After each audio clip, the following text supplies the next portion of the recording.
తమిళనాట కొంగు బెల్ట్గా పిలువబడే ప్రాంతం పరిధిలోకి కోయంబత్తూర్, పొల్లాచి, ఉడుమలపెట్టు, తిరుపూర్, కరుపూర్ ఈ రోడ్లొస్తాయి.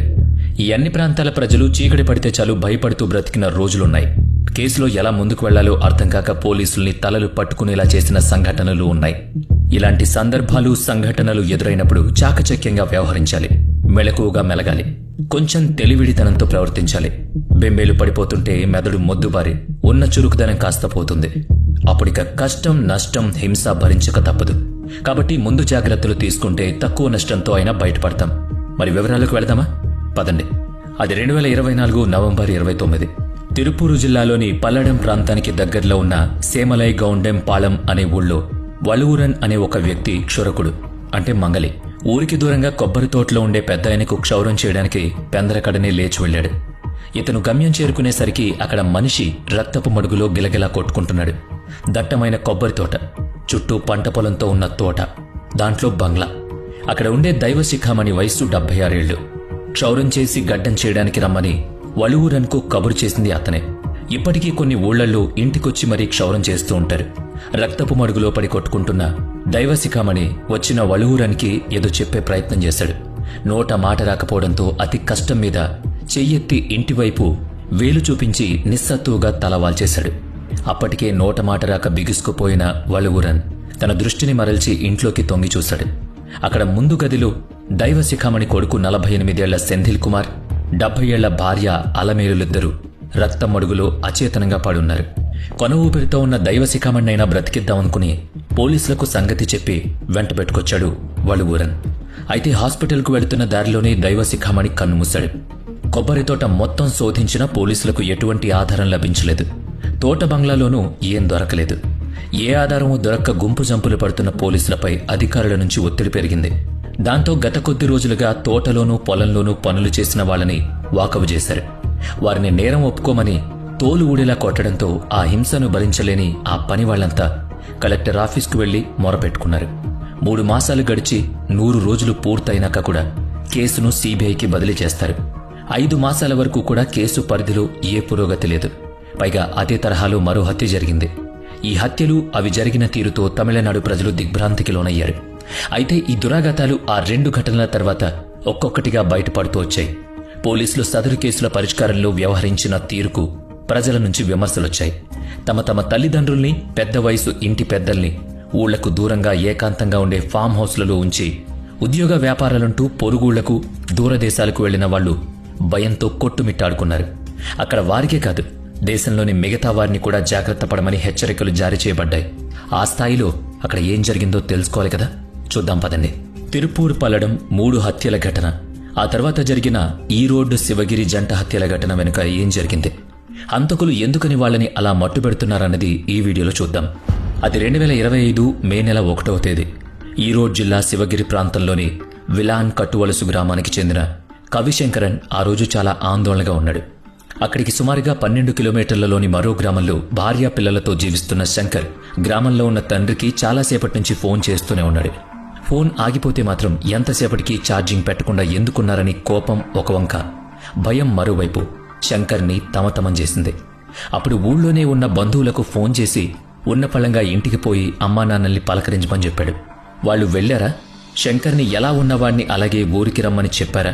వచ్చినవాడు కొయ్యిబారిపోయాడా, గుండె పగిలి కూలబడ్డా అని అడక్కండి.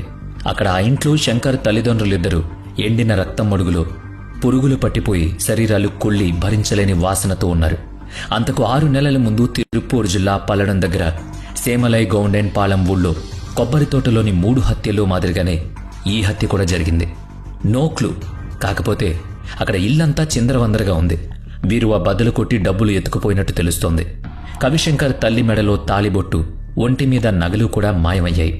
కాబట్టి ఇది మటుకు దొంగతనం ఘటన. అందుకు అడ్డుకున్నందుకు ఇద్దరిని హతమార్చుంటారని ఒక ప్రాథమిక అంచనాకు వచ్చారు పోలీసులు. అయితే అటక మీద ఉన్న వస్తువుల్ని తీయాలంటే అక్కడున్న భోజనాల బల్ల మీదకి ఎక్కి తీయాల్సిందే తప్ప వేరే సదుపాయం లేదు కనుక ఆ డైనింగ్ టేబుల్ మీద హంతకుల పాదముద్రలు ఉండొచ్చని వాటిని చూడమన్నాడు శంకర్.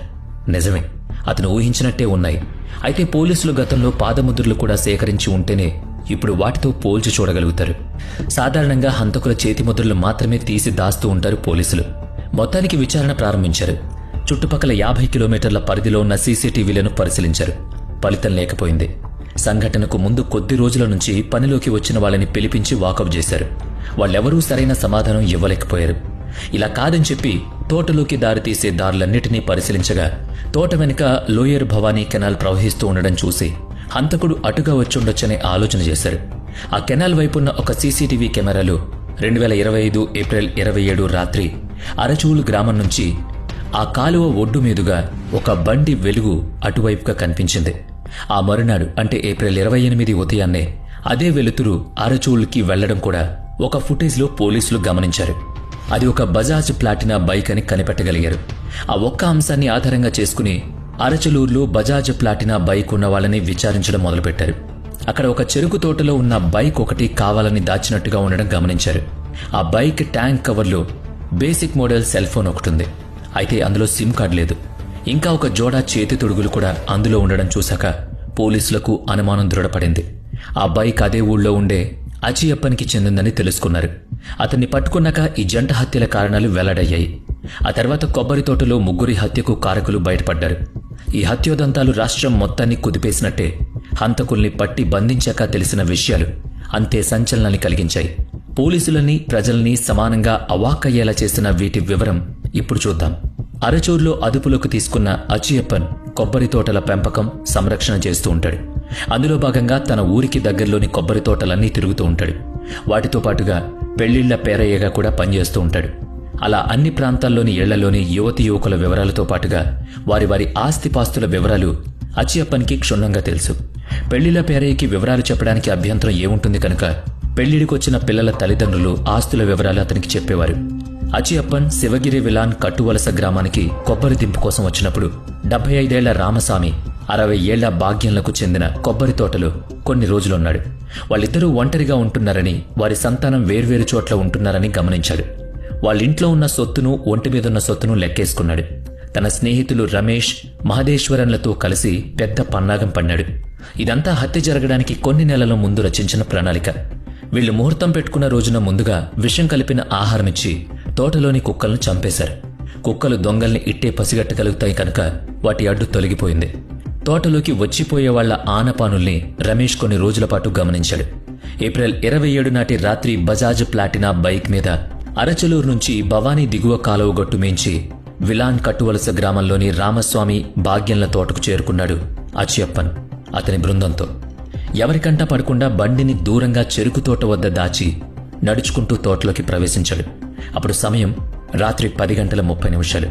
తోట ఇంట్లో ఆ వృద్ధ దంపతులు తప్ప మూడో మనిషి లేడని నిర్ధారించుకున్నాక ముందుగా విద్యుత్ సరఫరాను ఆపేశారు. ఇంటి బయట ఉన్న స్నానాల గదిలో దాక్కున్నారు. వెంట తెచ్చుకున్న మట్టి తవ్వే పారల చేతి పిడి కర్రలను సిద్ధంగా పట్టుకున్నారు. కరెంటు పోగానే పెద్దావిడ భాగ్యంకి మెలకు వచ్చింది. ఆవిడ లేచి బయటకొచ్చి చూసి బాత్రూం వైపు రాగానే అందులో నక్కిన వాళ్లు ఆమె తల మీద, శరీరం మీద ఆ పార పిడి కర్రలతో కొట్టి చంపేశారు. కీచుకీచుమని అరుపులు విన్న రామస్వామి మేల్కొని చూస్తుండగానే ఈ హంతకులు నేరుగా ఇంట్లోకొచ్చి అతన్ని కూడా కొట్టి చంపారు. ఆ తర్వాత భాగ్యం వంటి మీదున్న 12 సవర్ల బంగారం ఒలిచి గదిలోని బీరువాలో దాచిన ₹1,00,000 కాజేసి వెంట తెచ్చుకున్న సంచిలో పెట్టుకుని ఉడాయించారు. అలా ముందుగా ఆ ఇంటి కుక్కను మట్టుపెట్టి ప్రధాన రహదారిలో కాకుండా వెనుక ఉన్న కాలువ ద్వారా ఇంట్లోకి చొరబడ్డారు. చెప్పుల ఆనవాళ్లు దొరకకూడదని, వాటిని, బండి చక్రం గుర్తులు, దాని చప్పుడు సైతం తెలియకూడదని బండిని కూడా చాలా దూరంలోనే పార్క్ చేసి మరీ వచ్చారు. అలా ఒంటరిగా ఉండే ఎదిరించలేని వృద్ధులే వాళ్ళ టార్గెట్. ఇక అన్నిటికంటే ముఖ్యంగా అమావాస్య రాత్రుల్లోనే తమ దోపిడీలను పూర్తి చేసేవాళ్లు. వేలిముద్రలు పడకుండా గ్లౌజ్ ధరించేవారు. హత్యకు ఆయుధాలు వాడకుండా కర్ర పిడిలను వాడేవారు. రక్తమంటిన దుస్తుల్ని విడిచి స్నానం చేసి మరీ పారిపోయేవారు. ఒంటరి వృద్ధ దంపతుల వరకు వచ్చిపోయేవారు లేరు కనుక జరిగిన ఘోరం ఎవరికీ తెలీదు.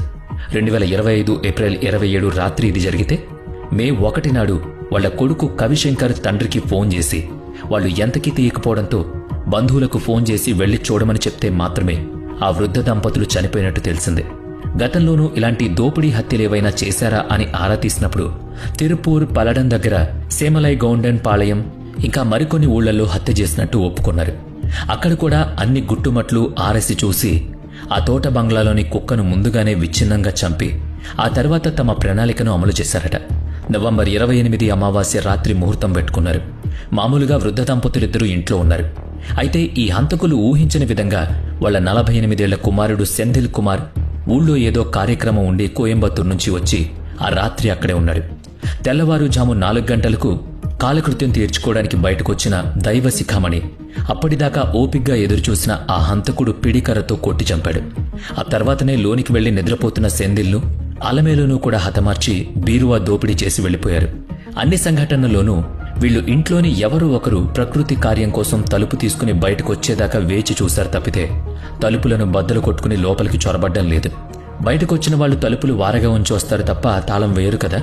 కాబట్టి తలుపులు విరగ్గొట్టే పనిలో చప్పుడొస్తే మాత్రం దొరికిపోతాం కాబట్టి ఈ ప్రణాళికను అవలంబించారు. సెంధిల్ కుమార్ భార్య కోయంబత్తూరు నుంచి వచ్చి కన్నీరు మున్నీరుగా ఏడ్చింది. హంతకుల్ని పట్టుకుని శిక్షించమని వేడుకుంది. పోలీసులు మొదట అవి ఆస్తి తగాదాల హత్యలేమో అని భావించారు. శివగిరి జంట హత్యల తర్వాత రెండిట్లోనూ పోలికలు కనిపించాయి.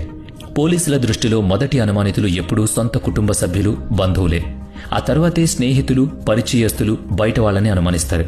ఈ 2 సంఘటనలకు కారకులైన ఈ హంతకులు బయటవాళ్లే. వార్తా కథనాల ప్రకారం వాళ్లు మొత్తం 19 హత్యలు చేసి దోపిడీలు చేశారు. 2017లో మొదలై 2025 వరకు వారి ఈ హత్యాకాండ దోపిడీలు కొనసాగుతూ వచ్చాయి. ప్రధానంగా ఈ హత్యలు, దోపిడీలు అన్నీ కూడా భవానీ దిగువ కాలువ వెంబడి ఉన్న గ్రామాల్లోనే, కేవలం అమావాస్య రోజుల్లోనే. ఒంటరిగా ఊరికి దూరంగా ఉన్న ఇళ్లే లక్ష్యంగా, వృద్ధులు మాత్రమే టార్గెట్గా ఇలాంటి దొంగతనాలు జరిగేవి. ఈ హంతకుల బృందంలో 4వ మనిషి జ్ఞానశేఖరన్ మాత్రం ఆ ముగ్గురు దోచుకొచ్చిన బంగారాన్ని కరిగించి దాస్తాడు. అలా దాచిన 82 గ్రాముల బంగారాన్ని అచియప్పన్ ఇంట్లోంచి పోలీసులు రికవరీ చేశారు. ఇక్కడ మరో విషయం ఏంటంటే వీళ్లంతా వేర్వేరు దొంగతనాల కేసుల్లో 2015లో జైలుకు వెళ్ళొచ్చారు. అక్కడ కలుసుకున్న 4 విడుదలై బయటకు వెళ్లాక ఒంటరి వృద్ధులను హత్య చేసి డబ్బు, నగలు దోచుకోవడానికి గొప్ప ప్రణాళిక రచించారు. నిరక్షరాస్యులే కాని ప్లాన్ పక్కాగా వేసేవాళ్లు. పోలీసులు 2017 లేదా ఆ తర్వాత ఈ దొంగతనాల, హత్యల తరహాలను గమనించి పొలాల్లో, తోటల్లో ఇళ్లు కట్టుకుని ఉండేవాళ్లంతా తప్పనిసరిగా సీసీటీవీ కెమెరాలు అమర్చుకోమని చెప్పారు. కానీ అలా జరగలేదు. ఇదిగో 2025లో కవిశంకర్ తల్లిదండ్రుల హత్య అనంతరం కొంగు మండలంలో ఒంటరి ఇళ్లు, తోట ఇళ్లు ఉన్నవాళ్లు ఖచ్చితంగా సీసీటీవీ కెమెరాలు ఏర్పాటు చేసుకున్నారు. కవిశంకర్ ఇంట్లోని భోజనాల బల్ల మీద పాదం ముద్ర నేరస్తుల్లో ఒకరిదిగా సరిపోయింది. చెరుకు తోటలో దాచిపెట్టిన అచియప్పన్ బైక్లో దొరికిన పాత తరం ఫోన్ సెంధిల్ కుమార్దని అనుకున్నారు. దైవ శిఖామణి వాడే ఐఫోన్ను అక్కడే బావిలోంచి తీశారు. పొలంలోని ఆవు పేడలో హంతకులు పారేసిన సిమ్ కార్డ్ పోలీసులకు దొరికింది. ఫోన్ IMEI నంబర్ల సాయంతో వాళ్లు దాన్ని సరిపోల్చుకున్నారు. ఈ సాంకేతిక విషయాలు ఆ హంతకులకు తెలుసుండకపోవచ్చు. అయితే 9 ఏళ్ల పాటు పట్టుబడని దొంగలు ఇప్పుడే ఎలా పట్టుబడ్డారు? ఈ ఆధారాలన్నీ ప్రజల ఆందోళనల మూలంగా అధికారుల నుంచి ఒత్తిళ్లు ఎక్కువయ్యాక పోలీసులే సృష్టించినవి కావచ్చని కొంగు మండల ప్రజలు భావిస్తున్నారంటూ స్థానిక వార్తా మాధ్యమాలు ప్రసారం చేశాయి. రాజకీయ పార్టీలు కూడా ఆందోళనలు చేయడంతో వీటికి ముగింపు పలకాలనే ఉద్దేశంతోనే హంతకుల్ని పట్టుకున్నామని అంటున్నారు. 2025 మేలోనే ఇది జరిగింది కనుక కేసులు పూర్వాపరాలు, కోర్టులో వాదోపవాదాలు, సాక్ష్యాల ఆధారాల పరిశీలనలు ఎలా సాగుతున్నాయనేది వేచి చూడాలి. ఆ సంగతులు కోర్టులు చూసుకుంటాయి. మరి సాధారణ ప్రజలుగా మనమేం చేయాలో 4 మాటలో చెప్పుకుందాం. ఊరికి దూరంగానూ, పొలాల్లోనూ, జాతీయ రహదారుల వెంబడి ఉండే ఇళ్లు, దుకాణాల వాళ్లు తప్పనిసరిగా సీసీటీవీ కెమెరాలు ఏర్పాటు చేసుకోవాలి. ఉమ్మడిగా ఒక సెక్యూరిటీని ఏర్పాటు చేసుకోవాలి. పెద్దవాళ్లు కూడా స్మార్ట్ ఫోన్ల ద్వారా సీసీటీవీ దృశ్యాలను చూడడం నేర్చుకోవాలి. దూరంగా ఉన్న పిల్లలు ఊళ్ళో ఇంట్లో ఏర్పాటు చేసిన సీసీ కెమెరాల్ని తరచుగా చెక్ చేయాలి. సీసీటీవీ ఫుటేజ్లని ఇంట్లో పరికరాలతో పాటుగా ఆన్లైన్లోనూ రికార్డ్ అయ్యేలాగా ఏర్పాట్లు చేయాలి. వీలును బట్టి పోలీస్ పెట్రోలింగ్ చేయమని స్థానిక పోలీసుల్ని కోరాలి. రాత్రివేళ ఎవరు తలుపు తట్టినా సరే తలుపు తీయకూడదు, బయటకు వెళ్లకూడదు, తొంగి చూడకూడదు. బాత్రూమ్ సదుపాయం ఇంటి లోపలే ఉండేలాగా ఏర్పాట్లు చేసుకోవాలి. వీలైనంత వరకు పోలీస్ కాంటాక్ట్ ఎప్పుడు ఇంట్లో ఉండాలి. స్థానికంగా పోలీసులు కొన్ని రకాల నిఘా యాప్లను ప్రజల కోసం తయారు చేసి ఉంచారు. వాటి వాడకం నేర్చుకోవాలి. స్మార్ట్ ఫోన్తో కనెక్ట్ అవ్వాలి. ముఖ్యంగా రాత్రి నిద్రపోయే ముందు ఇంట్లోని ఫోన్లన్నీ కూడా పూర్తిగా ఛార్జింగ్ పెట్టుకుని చేతికి అందుబాటులో ఉండేలా ఉంచుకోవాలి. సైలెంట్లో పెట్టకూడదు. అలాగే కుక్కల్ని పెంచుకోవడం కూడా ఒక చక్కని ఉపాయం. అందుకోసం విదేశీ బ్రీడ్ కుక్కలే అవసరం లేదు. దేశవాళీ జాతి కుక్కలు కూడా చాలా బలంగా ఉంటాయి. అవి చాలు. మరీ ముఖ్యమైన విషయం ఏంటంటే అనవసరంగా గొప్ప కోసం మనకున్న ఆస్తిపాస్తుల వివరాలు ఎవ్వరికీ చెప్పకూడదు. ఒళ్లంతా బంగారం ప్రదర్శించుకోవడానికి తోటల్లో ఉన్నవాళ్లు సుముఖంగా ఉండకూడదు. మరో ముఖ్యమైన విషయం, అలారం ఏర్పాటు చేసుకోవడం, గుమ్మం దగ్గర పడక మంచం వద్ద మన ఇంట్లో వాళ్ళకే తెలిసేలా ఒక దొంగల అలారం ఏర్పాటు చేసుకోవాలి. ప్రమాద సమయంలో దాన్ని నొక్కగలగాలి. ఆటోమేటిక్ సేఫ్టీ అలారమ్స్ కూడా ఉండాలి. వాటిని కూడా అమర్చుకోవచ్చు. మీకు తెలుసో లేదో, అనుమానిత వ్యక్తులు వాటి సిగ్నల్ పరిధిలోకి రాగానే అలారం దానికదే బొయ్యి బొయ్యమని మోగుతూ ఉంటుంది. ఈ శబ్దంతో అప్పటి వరకు పెద్ద స్కెచెస్ వచ్చిన వాళ్ళు ఖచ్చితంగా ఆ అలికిడికి భయపడి పారిపోవచ్చు. దాంతో మీ ప్రాణాలు దక్కుతాయి. ఇవన్నీ కూడా గుర్తుపెట్టుకోండి. ఊరికి దూరంగా తోటల్లో ఫామ్ హౌస్లో ఉండేవాళ్ళు జాగ్రత్త